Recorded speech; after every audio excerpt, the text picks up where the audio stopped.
I hate Pretoria rap.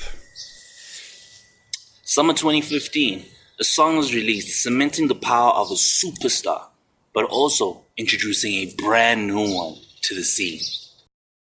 I've been praying every day, Lord please make a way. Some of y'all rapping like y'all still got something to prove. I got over that, so you know. Reece dropped Couldn't, and it didn't immediately capture the country at the time. However, on the 25th of March 2016, when Amp Live would premiere the music video and the artist, the name would start buzzing heavily around the country. Reece would slowly build his name around the label, up until the day him, Fifi Cooper, and Benchmark would leave the label. I can tell that I have my fans on my side. From then on, after a lengthy battle and trying to find his footing, Reece would eventually resurface with the Wrecking Crew.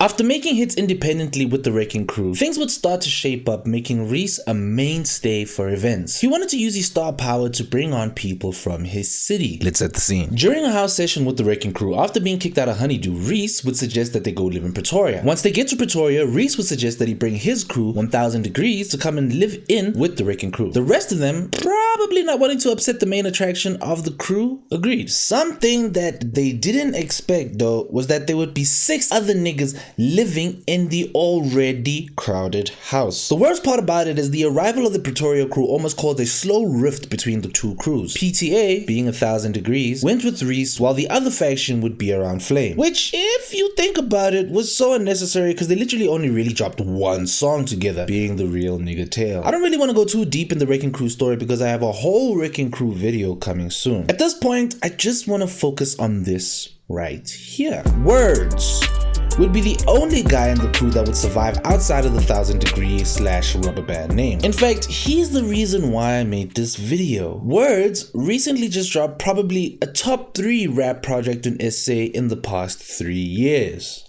And I hate that.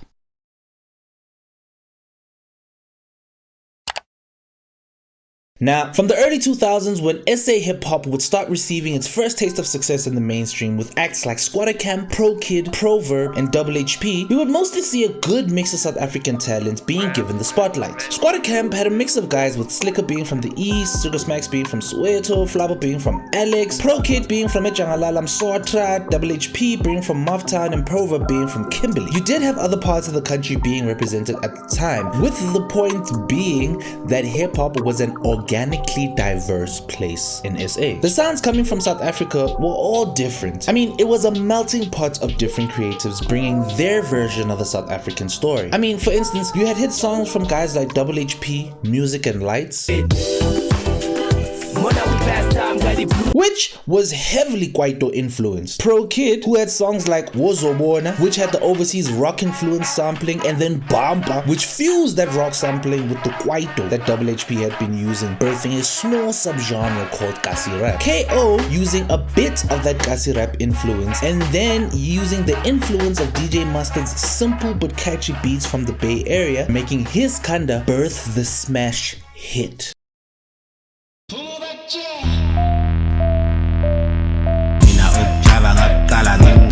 Casper would actually be the act to properly introduce the trap sound, with Kusheshe being the first major trap hit in SA. A lesser known act would come with probably one of the biggest hip hop songs to touch the country at the time.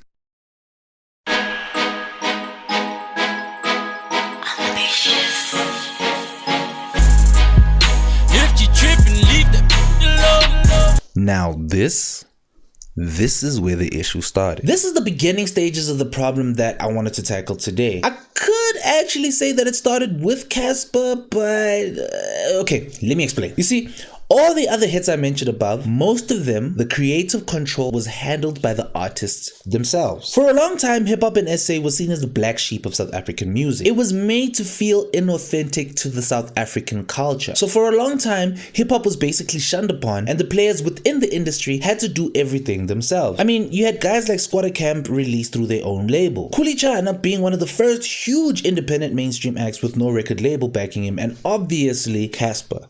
Now, Casper was an icon iconic story. He was the first to post about numbers and stats. His album sold almost 10,000 copies within the first few weeks, causing people to really start to look at the sales of South African hip-hop and the kind of money that it could bring in. He was getting brand deals left, right, and center. He changed the game when he filled up the dome. Suddenly, the industry was all of a sudden interested in South African hip-hop.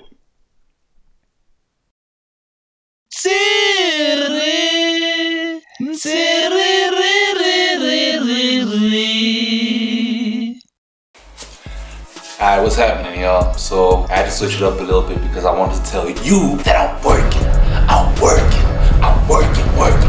Have you guys been seeing what I've been doing on the social medias, man? I got some interviews, I got some vlogs lined up, I got some music that I've been dropping in. I've been working. I told you guys that I'm gonna make my music career the biggest career in the country because I want to show y'all that everything that I talk about is something that you guys can learn from. A lot of y'all didn't believe me, so I'm gonna show you. I want y'all to go check out 3 of my songs right now. They're in the links below. Bob Dreams. 2008, I had dreams of a Bob. Rick Drip. I was like, sick. Bank on my shit. Look at my drip. Sick. Bitch, I'm hot. Look on my dick. Legends. Damn, sliding lane.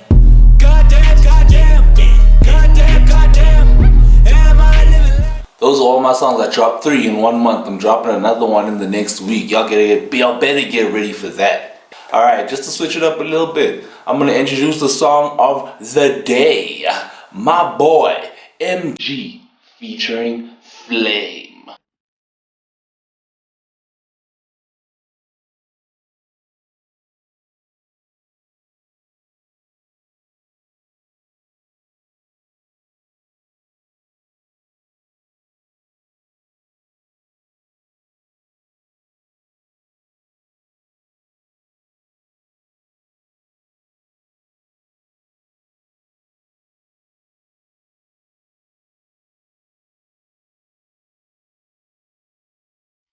Alright, shout out to MG, man. He got Flame on that track. Y'all better go check that shit out, yo. Also, after this video, go check out my interview that I did with DJ Switch. I said a little something like this. But we still want to know why Piano is dead. Tell us the reason. You know, I'm trying to move from it. Tell us the reason, bro. Come. It's the music. It's the music. The music, first of all, is just it's plain. So it's the hot songs, but the problem is you cannot have one genre do the same thing where everyone's trying the same thing. I'm gonna put it that I'm gonna leave it there. And these were the responses. Yo.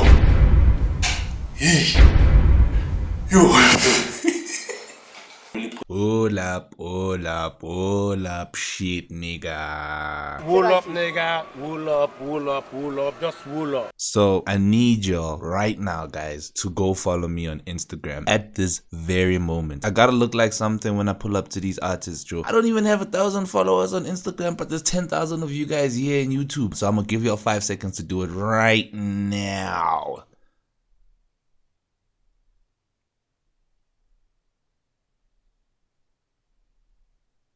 Bro, why are you watching me or trying to skip the... Don't skip this video. Go and follow me on Instagram. What's up with you? Don't be slack, man. When you're done, press the subscribe button over here.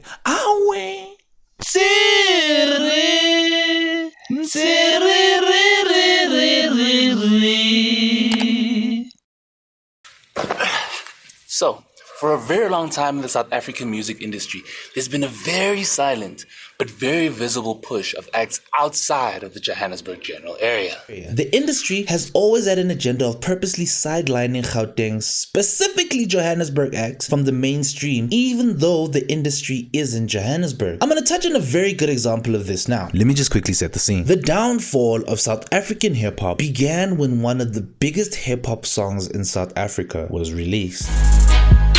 If you trip and leave the Khosi Maumapelo started the record label Ambitious Entertainment, really vying to capture the fast money flying within the South African hip-hop scene. Mind you, Khosi wasn't necessarily a hip-hop fan himself. He signed artists like Fifi Cooper, Benchmark, and eventually MT. Now, in the A-Reece video, I said this. Benchmark and Reece were both grouped into making the same kind of song. Benchmark with Bonang, Hey, Bona. and A-Reece with Mngani. Reece originally wrote the song Mngani about a friend who had recently been released from jail. Not being mainstream enough, the label turned it into a love song. I personally believe this is the reason Benchmark and Reece seem to be working under the shadow of two bigger artists in the label, MT and Sjava. While MT and Sjava were able to feed the machine just being themselves, Reece and Benchmark had to fake their music to appease the machine. Benchmark was basically forced into fitting into the sound that Ambitious had planned for their label. Songs that didn't fit Benchmark at all. Songs like Bonang are a clear example of this. It didn't connect because it clearly wasn't a Benchmark song. MT, on the other hand, could easily fit this mold. This gave rise to Ambitious's original agenda, signing acts which had nothing to do with the genre that put them there in the first place. Acts like Sjava and Amanda Black, who it looked like they were more keen on pushing out there. Now, I just want to cross the pond a little to the other side. During this period, a little known website in South Africa was starting to take hold of the youth, SoundCloud.com. You had acts like Letabo Acid, Gator, and Patrick Lee, to name a few. These guys sounded way more like the underground scene coming from overseas like XXXTentacion, Ski Mask, Suicide Boys, and Smoke Perp. These guys were clearly the guys to take over the South African hip-hop market. I mean, look at the shows from this time.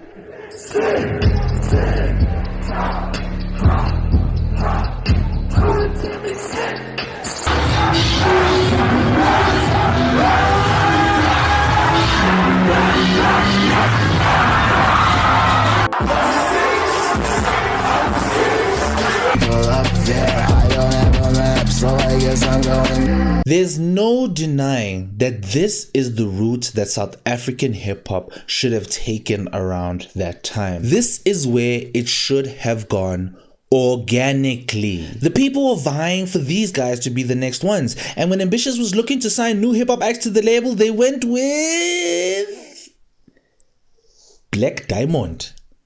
Who the fuck is Black Diamond? A group from Ladysmith KZN. So, this was the way that the industry was moving. The organic and exciting way that it was supposed to be moving. But the industry had their own agenda and how they wanted the hip-hop movement to go. Instead of taking it the way that it was supposed to go, the organic route, we had a bunch of suits and ties trying to dictate how the hip-hop industry should go, but they never started it with us. You get me?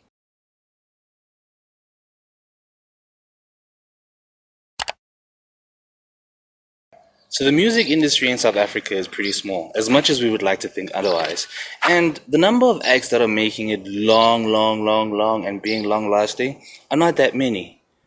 That's why we have so many one-hit wonders. Amabiano is probably the most one-hit wonders this industry has ever seen. By the way, Amabiano is dead in South Africa. Trust me. I'm doing a video on it soon. Now, let me tell you how Amabiano was able to dominate the industry. People were tired of hip-hop. Simple. And I know it sounds dumb, but let me tell you why though. Which is part of the reason why piano will have an issue in South Africa at least. The industry only chases what they feel they could profit off of the most while pushing what they feel is authentic. This is exactly why the biggest piano acts are actually Nigerian and not South African. The South African industry took a darling child like SA hip hop and fashioned it into what they believe was authentic to the South African story just because they said so. Radio was only playing what record labels gave them and ignoring what was happening on the ground, specifically in Johannesburg. What this has caused is a separation of the hip-hop culture within itself, something that was started by the industry. Alright, so Words. Words just dropped is one of the best albums right now. In fact, it's probably one of the best albums that we received in the past 3 years, like I said earlier. DJ Clan also dropped a pretty dope album which was produced by Reece, which everybody knows about, but that's because that's the only ones that we have that we're willing to push as a collective, because it tells the Pretoria story. Did you guys know that Indigo Stella dropped one of the hottest albums ever just recently? In fact, I'm willing to say that it's even better than The Words and the DJ Clan album. But none of us have really listened to it. And when I say Indigo Stella, I'm not talking about some up-and-comer that nobody knows and doesn't have skin in the game. Indigo Stella's been around. Not like that, man. Come on, guys. But her problem is she's not telling the South African story that the mainstream would like to hear. Now, the effect of that is that we as a hip-hop collective don't actually push it because we know that the mainstream won't really pick it up. Do you get where I'm going with this? When Squatter Camp won their first summer award, the whole hip-hop community celebrated and was on stage with them, no matter their background. I hate the fact that we've allowed Pretoria rap to be the end-all and be-all of what South African hip-hop genre has to offer in the mainstream right now. 25K is one of the best rappers that we have. Like, he's one of the best, for real. But Jay Katana is as hot as he is. But whose video will they play on TV? The kid that has the crowd lit?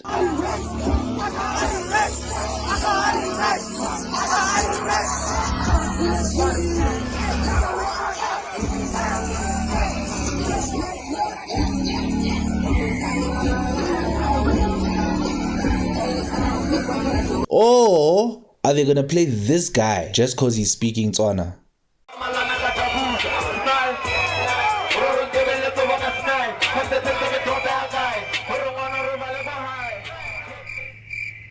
I love 25K, Tato Sol, and Lotinova. These are some of the best artists rap has to offer. But are they exciting? Are they this exciting?